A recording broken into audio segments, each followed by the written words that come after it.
Listo. Entonces ya aquí ya pasamos a nuestro animal adulto. Entonces, las funciones. Entonces, básicamente en las obreras, las funciones van a ser hacer de todo. Entonces, la obrera nace, lo primero que hace es irse a alimentar, va y consume un poquito de néctar, va y consume un poquito de pan de abejas y empieza a hacer las labores más sencillas dentro de la colmena, que es la parte de aseo. Entonces, ellas hacen la parte de aseo, después van a hacer la parte de recibir el alimento y de alimentar a las hermanas. Después viene la parte de producir la cera. Después de producir la cera, ellas van a estar en la parte de guardia y van a salir de la colmena a traer los diferentes productos. Entonces, las abejas van a recolectar. Entonces, lo más fácil de traer es agua. Simplemente chupa agua y transporta el agua. Después de eso, ellas tienen que empezar a traer néctar.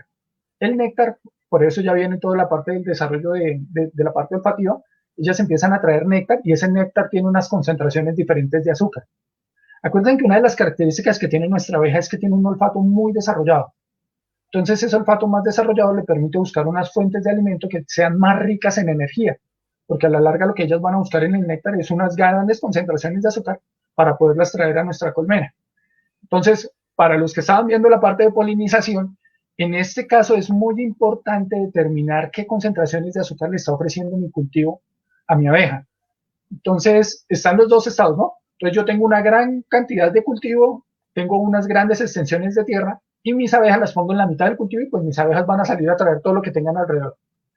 Pero cuando yo tengo muchos cultivos alrededor, pues ellas, las abejas, van a empezar a traer lo que ellas sientan que es más rico, que es más recompensa energética les va a dar y que estén cercanas.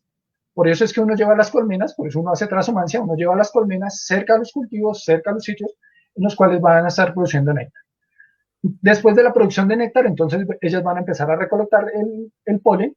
Entonces el polen ya necesita un poquito más de trabajo, entonces ya necesita un poquito más de gusto, ya tienen que aprender a reconocer las diferentes plantas y empiezan a hacer el efecto de polinización recogiendo esos gramos de polen. Después del polen, las abejas van a empezar a recoger el propóleo.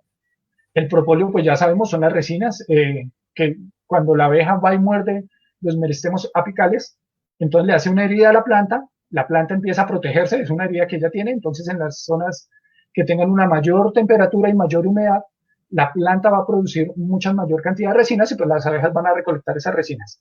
Y después de recolectar estas resinas, lo que las abejas van a empezar a hacer el trabajo de scout, ir a mirar los nuevos sitios de anidamiento. Recuerden que si todo está funcionando bien dentro de mi colmena va a crecer, va a acumular una gran cantidad de energía, va a acumular una gran cantidad de individuos y pues esto es lo que les da el startazo a ellas para determinar que se pueden enjambrar. Entonces, obviamente, dependiendo las condiciones medioambientales en las cuales yo esté, pues va a haber unas épocas de enjambrazón más fuertes con algunas razas, pero entonces esas obreras viejas que digamos que ya han vivido muchas cosas, que ya han trabajado dentro de la colmena, que ya han salido de la colmena, que ya tienen como ese grado de experiencia, un alto grado de expertise, son las últimas que van a salir a trabajar. Entonces, la parte de enjambres, pues esas scouts van a ubicar el sitio, van a mirar qué tan grande es el espacio, van a caminarlo, y pues dependiendo de ese gasto energético que ellas tengan, pues van a reconocer si ese sitio es adecuado para irse a formar un nuevo nido o no. Entonces ellas van a detectar temperatura, humedad, la cantidad de luz que le da el sitio, eh, la, la, cantidad de polvo que pueda llegar a tener la zona, los ruidos de la zona, los olores de la zona, pues porque todo esto va a depender de nuestro sistema productivo. Entonces ahí tenemos a nuestra obrera. Tenemos a nuestra reina, entonces la reina, ya nos dimos cuenta, entonces la metamorfosis de la reina es más corta, la metamorfosis total de la reina es de 15 días y medio, 16 días, dependiendo la, la parte genética que tenga, pero en términos generales, el capullo en donde va a criar la reina es un capullo vertical. Ese capullo vertical primero le va a indicar a las obreras que tienen que alimentar a esa larva durante más veces al día y con mayor cantidad de jalea real y de mejor calidad. Entonces las Perfecto, obreras van a pasar por debajo de las realeras, sienten la realera y suben el alimento. perfecto, Giovanni. Explica de nuevo eso porque también fue uno de los temas que lo has tocado el otro día cuando estábamos con Sandra y es muy importante, ¿sí? Que muchas personas no entendían, ¿sí? Depende la ubicación sea horizontal o vertical, las mismas abejas obreras o nodrizas se van a dar cuenta de qué forma tienen que alimentar ese huevo y esa larva, ¿cierto? Correcto. Es que las que toman la decisión son las obreras. Entonces las obreras al momento en que sientan que hay una baja de la producción de feromonas de la reina, sea porque la reina ya no está caminando, no está poniendo huevos, se le atrofió una pata o yo orfanicé la colmena, entonces ellas van a detectar. Entonces, acuérdense, más o menos sería un capullito horizontal. Entonces esa es la tapita del propóleo. Entonces sería un capullo horizontal. Entonces cuando es horizontal, entonces ya nos dimos cuenta, la reina llega y mete el abdomen hasta el fondo, pone el huevito y ahí va a eclosionar.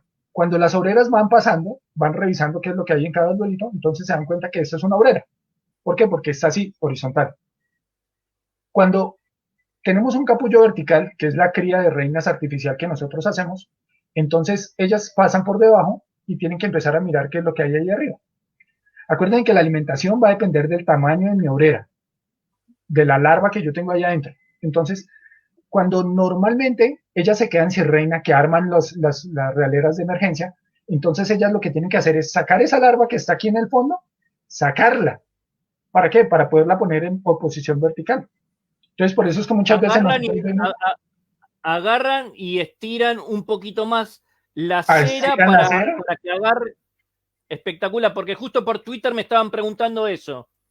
Sí, ellas, las obreras empiezan a estirar cera y la única forma de sacarla, la larva, ponerla, sacarla más hacia la punta, es rellenar todo eso de jalea real. Entonces, unos métodos básicos es orfanice una colmena, ellas van a naturalmente empezar a armar realeras y con esa jalea real que ustedes tengan, pues ya pueden empezar a hacer el traslar de reinas. Y tienen una gran cantidad de jalea real. Entonces, esa jalea real le ponen atrás, en la parte de atrás de la larva, la van a sacar, estiran la realera y ya nos queda en posición vertical. Cuando las obreras empiecen a pasar por acá, se van a dar cuenta de qué edad tiene esa larva. Si es una larva de 24 horas, si es una larva de 2 días, de 3 días, de 4 días. Entonces, dependiendo del tamaño que tenga esa larva, le van a dar una concentración de jalea real diferente. Por eso el tema de cuando yo hago otras larvas, escoger larvas de menos de 24 horas cuando es para reina, porque eso me va a garantizar que la van a alimentar durante 5 días con jalea real de la mejor calidad. Esos 5 días, entonces, es lo que le va a permitir que yo tenga una reina de un buen tamaño al momento de eclosionar. Si yo escojo una larva más grande, ya de 2 días, 3 días, entonces es una larva que ya muy posiblemente le dieron jalea real con pan de abejas. Entonces, cuando yo la pongo vertical, una larva que es más grande, pues ya solamente va a tener 2 días de que le den alimento especial para reinas. Y eso va a hacer que mi reina nazca más pequeñita. Si mi reina es más pequeña, pues va a tener menor cantidad de ovariolos y es una reina que productivamente poniendo huevos va a durar mucho menos. Entonces, des en cuenta lo importante de escoger una muy buena larva y entender toda la parte anatómica de cuándo yo debo escoger la larva. Y es entender que en menos de 24 horas solamente ha sido alimentada con jalea real. Cuando yo voy a producir jalea real, yo puedo escoger una larva más grandecita. ¿Por qué? Porque de todas maneras yo voy a calibrar mi ojo y voy a calibrar mi trabajo los días de espera en la colmena porque ellas van a alimentar a la larva de acuerdo al tamaño que ella tenga. Como yo necesito es una gran cantidad de jalea real, entonces esa larvita un poquito más grande, entonces va a pedir más comida y más rápido le van a dar comida. Pero si se dieron cuenta en el video del proceso de metamorfosis, a la larva le van a acumular un poquito de jalea de alimento larval. ¿Quieres Pero la volver a larva se va ponerlo, a por favor? Lo volvemos a repetir, claro. Lo volvemos a repetir y a todos le decimos si nos pueden poner un like, un corazoncito, ¿sí? Es muy interesante la charla de hoy. El tema de anatomía y biología de la abeja, analizarla, es analizar realmente la apicultura, es entender la apicultura, es entender cuando tenemos fracasos o cuando vemos que una colmena no nos funciona o tiene algún problema.